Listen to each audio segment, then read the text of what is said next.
मंजिल यूं ही नहीं मिलती राही को, मंजिल यूं ही नहीं मिलती राही को, एक दिल में जुनून जगाना पड़ता है। मंजिल यूं ही नहीं मिलती राही को, एक दिल में जुनून जगाना पड़ता है। और पूछा चिड़िया से कि घोंसला कैसे बनता है, कि पूछा चिड़िया से कि घोंसला कैसा बनता है, तो बोली तिनका तिनका उठाना पड़ता है, बोली तिनका तिनका उठाना पड़ता है। नमस्कार दोस्तों, आप सभी का मेरे YouTube चैनल पर स्वागत है। अगर आप मेरे YouTube चैनल पर आज पहली बार आए हैं तो चैनल को सब्सक्राइब और ये जो पास वाली घंटी दिखाई दे रही इसे जरूर दबाएं, जिससे आने वाले वीडियो की नोटिफिकेशन आप सबको सबसे पहले मिलेगी।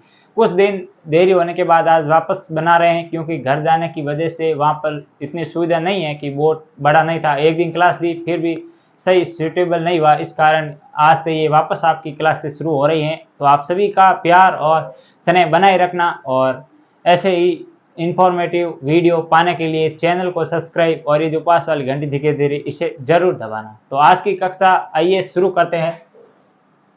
31 अक्टूबर 2023 ये महीने का आज अंतिम दिन है, और इस दिन पर हमने ये एक आपके लिए करंट अफेयर का वीडियो बना लिया है। अब इसे हम डिटेल्स के साथ बताने की कोशिश करूंगा, फिर भी इतना नहीं हो पाएगा जितना हमारा प्रतिदिन वो डिटेल्स के साथ एनालिसिस होता था। फिर भी हम कोशिश करेंगे कि इसको डिटेल से बताने की कोशिश करें। तो today current affair episode number ये है हमारा 131वां। आप सभी को पता है कि अभी आपने वो पिछले एक भी एपिसोड नहीं देखे तो वो भी जरूर देख लेना, क्योंकि वो भी आप सभी के लिए मोस्ट इंपॉर्टेंट होने वाले हैं।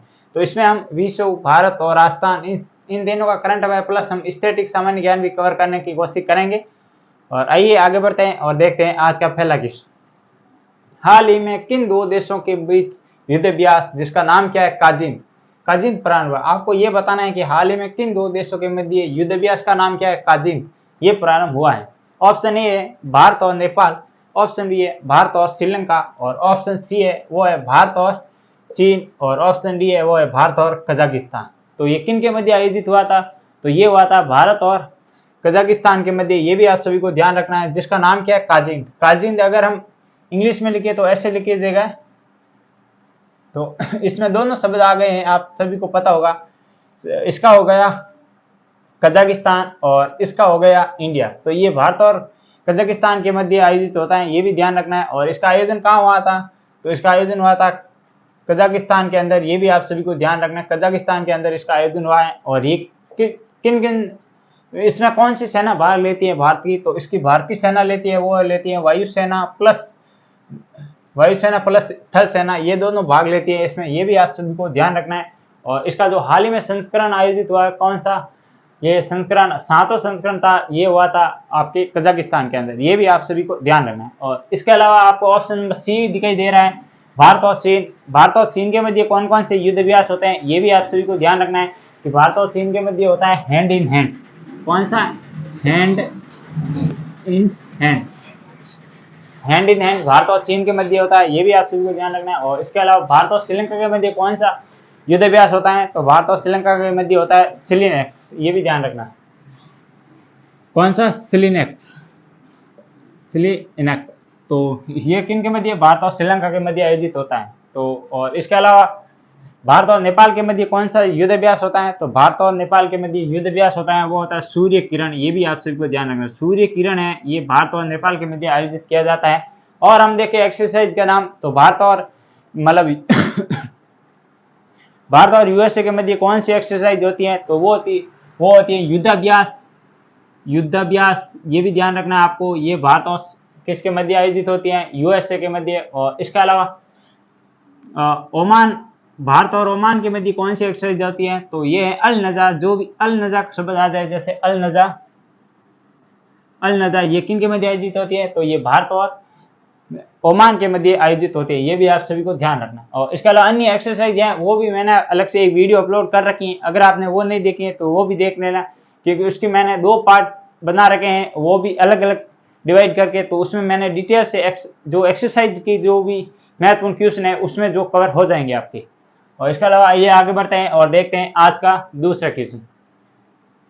हाल ही में वनडे विश्व कप अब चल रहा है, आपको पता होगा। भारत के अंदर कप में सबसे तेज शतक किस टीम के खिलाड़ी ने, हाल ही में एक टीम के खिलाड़ी थे जिन्होंने सबसे तेज सेंचुरी या शतक बनाए हैं, तो वो किस देश के वो टीम के सदस्य थे वो आपको इस क्वेश्चन के अंदर पूछा है। ऑप्शन ए है भारत, ऑप्शन बी है ऑस्ट्रेलिया, ऑप्शन सी है नीदरलैंड और ऑप्शन डी है पाक। तो ये किस टीम के खिलाड़ी थे जिन्होंने हाल ही में सबसे तेज वनडे विश्व कप में शतक बनाए हैं? तो ये हैं ऑस्ट्रेलिया के खिलाड़ी का नाम है ग्लेन मैक्सवेल। यहाँ पर लिख लेता हूँ, यहाँ पर इनका नाम है ग्लेन मैक्सवेल। इन्होंने मात्र कितनी गेंदों में 40 बॉल के अंदर शतक लगाया था, ये भी आप सभी को ध्यान रखना। और किस टीम के खिलाफ लगाया, मतलब सामने प्रतिद्वंदी टीम कौन सी थी? तो ये थी नीदरलैंड, ये भी आप सभी को ध्यान रखना। तो ये 40 गेंद के अंदर सेंचुरी लगाने वाले सबसे तेज वनडे विश्व कप में खिलाड़ी बन चुके हैं, ये रिकॉर्ड आपको ध्यान रखना है। अब है ना, आप सभी को पता होगा कि भारत के अंदर वर्ल्ड कप की मेजबानी भारत कर रहा है। इसका शुभंकर क्या है? तो क्रिप्टो इसका शुभंकर है। और इसके वैश्विक ब्रांड एम्बेसडर कौन है? तो सचिन तेंदुलकर वैश्विक ब्रांड एम्बेसडर है। जबकि इसके ब्रांड एम्बेसडर कौन है? तो सलमान खान नहीं, शाहरुख खान इसके ब्रांड एम्बेसडर है। और इसका आयोजन कब से हो रहा है भारत के अंदर? तो ये अभी चल रहा है। और कब से शुरू हुआ था? तो ये शुरू हुआ था आपके 8 अक्टूबर को 8 अक्टूबर को शुरू हुआ था और अभी ये चल रहा है। और भारत की अच्छी स्थिति में अपने पॉइंट टेबल में देखें तो भारत नंबर 1 बनी हुई है अभी तक के मुकाबलों में। और उम्मीद कर रहे हैं कि ये विश्व कप भारत जीतने वाला है, क्योंकि अभी तक भारत ने एक भी मैच नहीं हारा। तो ये हो गया इसके बारे में। और ये जो रिकॉर्ड बना इसके बारे में, क्योंकि ये तो चल रहा है, जैसे जैसे कोई नया रिकॉर्ड बनेगा या कोई विकेटों से संबंधित जब ये खत्म होगा तो हम सारी डिटेल से जानकारी एक अलग से वीडियो में जाने वाले हैं। तो ये भी आप सभी को देखना, क्योंकि वो जब ये खत्म हो जाएगा तो इसके अलग से एक वीडियो बनाई जाएगी। और आज का जो तीसरा क्वेश्चन है वो है चौथे पैरा एशियाई खेल 2023 में भारत को कौन सा स्थान मिला? आपको पता होगा कि जैसे ही आपको एशियाई गेम्स हाल ही में हुए थे और समाप्त हो चुके हैं, तो जस्ट उसके बाद होते हैं पैरा ओलंपिक। जैसे पैरा जो एशियाई गेम है, जैसे ओलंपिक मान लो टोक्यो में ओलंपिक हुए थे, तो उसके बाद हुए थे आपके पैरा टोक्यो ओलंपिक। और इसी तरह हम देखें तो एशियाई गेम्स हुए थे होंगजू चीन के अंदर, और जैसे ही वो कंप्लीट हुए उसके बाद चौथा मतलब पैरा एशियाई गेम्स शुरू हो गया और वे समाप्ति हो चुका है। तो इसमें आपको बताना है कि भारत की रैंक कौन सी मिली, मतलब भारत इस पर कौन से स्टैंड कर रहा है या कौन सी रैंक प्राप्त हुई है। ऑप्शन ए है पहली, ऑप्शन बी है दूसरी, ऑप्शन सी है मतलब ऑप्शन बी है 5वीं और ऑप्शन सी है दूसरी और ऑप्शन डी है वो है तीसरी। तो इसमें भारत को रैंक मिली है, ये मिली है 5वीं, ये भी आप सभी को ध्यान रखना है। और इसके अलावा प्रथम स्थान पर कौन रहा है? प्रथम, दूसरे, तीसरे, चौथे, इन 4 स्थानों पर कौन कौन सी देश की टीमें रही हैं या मतलब कौन सा देश रहा है? तो इसमें रहा है चीन। दूसरे नंबर कौन रहा है? तो दूसरे नंबर रहा है वो रहा है आपका ईरान। तीसरे नंबर पर कौन रहा है? तो ये रहा है दूसरे तीसरे पर कौन रहा है? एक रहा जापान। ये जापान सही है, दूसरे या तीसरा कंफर्म नहीं है, मैंने अभी देखा नहीं है इसका ये रिकॉर्ड। एक जापान था और इसके साथ एक था साउथ कोरिया, ये भी आप सभी को ध्यान रखना है, साउथ कोरिया। तो ये 4 देश ये हो गए। और 5वीं मतलब जो रैंक मिले ये भारत को मिली है। और भारत के जो पदक देखे तो भारत ने 111 पदक जीते हैं, ये भी 111 पदक जीते हैं। और अब तक का सर्वोच्च रिकॉर्ड है, ये भी ध्यान रखना। इसमें गोल्ड कितने हैं? गोल्ड है 29 गोल्ड जीते भारत ने, ये भी ध्यान रखना। और इसके अलावा सिल्वर कितने आए थे? तो और इसके साथ आए थे ब्रॉन्ज। तो ब्रॉन्ज थे 51 और सिल्वर कितने हो गए ये जोड़ लेंगे तो कितना हो जाएगा? और ये 8। तो बाकी ये जो बचे जो कितने 41 ये आए थे सिल्वर, ये भी ध्यान रखना, ये रिकॉर्ड थोड़ा सा ध्यान रखना। और ये जो रैंक है प्रथम, दूसरे, तीसरे, चौथे और भारत की रैंक ये भी ध्यान रखना। और इसका जो अलग से वीडियो बना दूंगा मैं टाइम मिलने के बाद, कल या शायद कल शाम को इसकी वीडियो मिल जाएगी आपको, जिसमें चौथा पैरा एशियाई खेल जिसमें सारे क्वेश्चन जो क्वेश्चन है वो मैं कवर करा दूंगा। और इसके अलावा आइए आगे बढ़ते हैं और देखते हैं आज का चौथा क्वेश्चन। हाल ही में संयुक्त राष्ट्र फोरम ऑन फॉरेस्ट किस राज्य में स्थापित है? आपको यह बताना है कि जो संयुक्त राष्ट्र है ना यूएनओ का, इसका हाल ही में एक राष्ट्रीय फोरम और फॉरेस्ट मतलब जो वन से संबंधित है, ये कहां पर एक संस्था स्थापित हुई है? ऑप्शन ए है उत्तराखंड, ऑप्शन बी है उत्तर प्रदेश, ऑप्शन सी है राजस्थान और ऑप्शन डी है गुजरात। तो ये कहां पर इनका हाल ही में आयोजन किया गया? तो ये मतलब ये कहां पर ये स्थापित किया गया या कहां पर हुआ है ये? तो ये हुआ है option number A Uttarakhand. Uttarakhand में कौन से स्थान पर हुआ था? आपको पता है कि राष्ट्रीय वन अनुसंधान केंद्र कहां पर है? देहरादून मतलब देहरादून में है, और देहरादून कहाँ पर है, उत्तराखंड में है। तो यहीं पर देहरादून में ये भी आयोजित हुआ है, ये भी आप सभी को ध्यान रखना है। कहाँ पर, देहरादून में आयोजित हुआ है।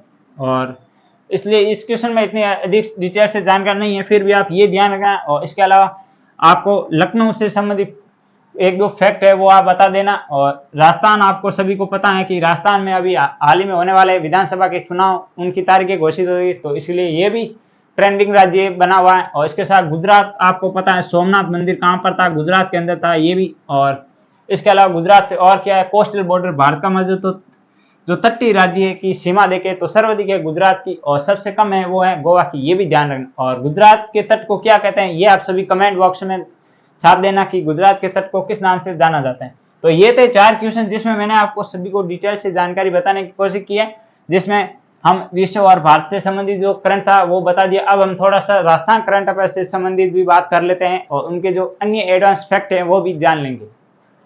तो आज का 5वां क्वेश्चन है वो है फोर्टिफाइड चावल, जो फोर्टिफाइड चावल है उसको मतलब चावल तैयार करने हेतु किस जिले में पहला प्लांट लगाया जाएगा। तो आपको ये बताना है कि जो फर्टिलाइजर या जो कृत्रिम चावल की किस्म हाल ही में तैयार करने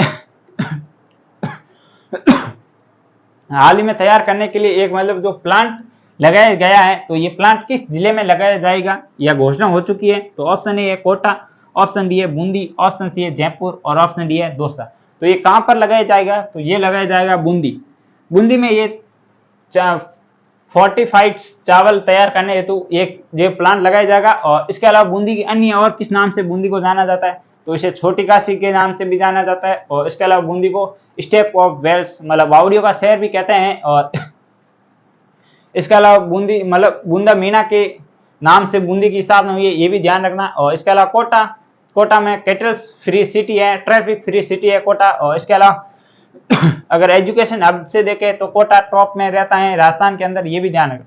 और इसके अलावा जयपुर, ये तो आप सभी को पता है, ये जयपुर की स्थापना कब हुई थी, तो ये हुई 1729 के अंदर, ये भी ध्यान रखना है। और राजस्थान की राजधानी है, और प्रमुख यहाँ पर जो केंद्र है वो भी प्रमुख खासकर केंद्र भी स्थापित है, ये भी ध्यान रखना। और इसके अलावा दौसा क्यों चर्चा का विषय बना हुआ है, क्यों है प्रमुख, तो आपको ये पता होगा कि कोटा के अंदर आबानेरी है, तो आबानेरी के अंदर कौन सी बावड़ी है, जो चांद बावड़ी है, जो कि राजस्थान की सबसे बड़ी बावड़ियों में देखे तो सबसे बड़ी है चांद बावड़ी आबानेरी दौसा के अंदर, ये भी आप सभी को ध्यान रखना है। और यहाँ पर हाल ही में एक महोत्सव हुआ था, कौन सा आबानेरी महोत्सव हुआ था, ये भी ध्यान रखना। और आइए आगे बढ़ते हैं और देखते हैं आज का 6वां क्वेश्चन। हाल ही में ग्रेन इंडस्ट्रीज एक्सपो का आयोजन कहाँ हुआ है, इसका कोई मतलब इतना फेमस क्वेश्चन नहीं है, खाली आपको ध्यान रखना है। ऑप्शन ए है जोधपुर, ऑप्शन बी है बीकानेर, ऑप्शन सी है जयपुर, और ऑप्शन डी है जैसलमेर। तो इनका आयोजन कहाँ पर हुआ था, तो ये हुआ था बीकानेर के अंदर, ये भी आप सभी को ध्यान रखना। इसके अलावा जोधपुर आ गया, जोधपुर में कौन सा महोत्सव मनाया गया हाल ही में, यह मनाया जाएगा मारवाड़ महोत्सव। और कब मनाया जाएगा मारवाड़ महोत्सव, तो ये मनाया जाएगा जो 27 नवंबर को मनाया जाएगा, ये भी आप सभी को ध्यान रखना। और इसके अलावा जयपुर का मैंने बता दिया। जैसलमेर के अंदर कौन सा किला है, तो वो है सोनार का किला, ये भी ध्यान रखना है। सोनार का किला कहाँ पर है, जैसलमेर के अंदर है। और इसके अलावा जैसलमेर को किस नाम से जाना जाता है, तो यहाँ पर जो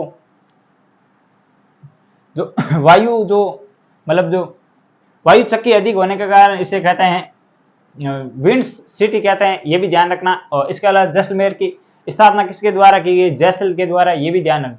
तो ये थे क्वेश्चन, और इसके बारे में ये डिटेल से जानकारी मैंने आपको प्रोवाइड कराने की कोशिश की है। अगर आपको वीडियो थोड़ा सा भी अच्छा लगा, हेल्पफुल लगा, और अपने दोस्तों को शेयर जरूर करें, और वीडियो को लाइक और एक अच्छा सा कमेंट जरूर करें। और जो मैंने इस क्वेश्चन में जो इन क्वेश्चन के बीच में आपको कमेंट बॉक्स में लिखने को बोला है वो भी जरूर लिखें, क्योंकि जितना आप लिखेंगे इतना आपके लिए बेहतर होगा। तो आज के लिए इतना ही, कल फिर मिलेंगे इसी जोश और जुनून के साथ, तब तक के लिए जय हिंद जय भारत।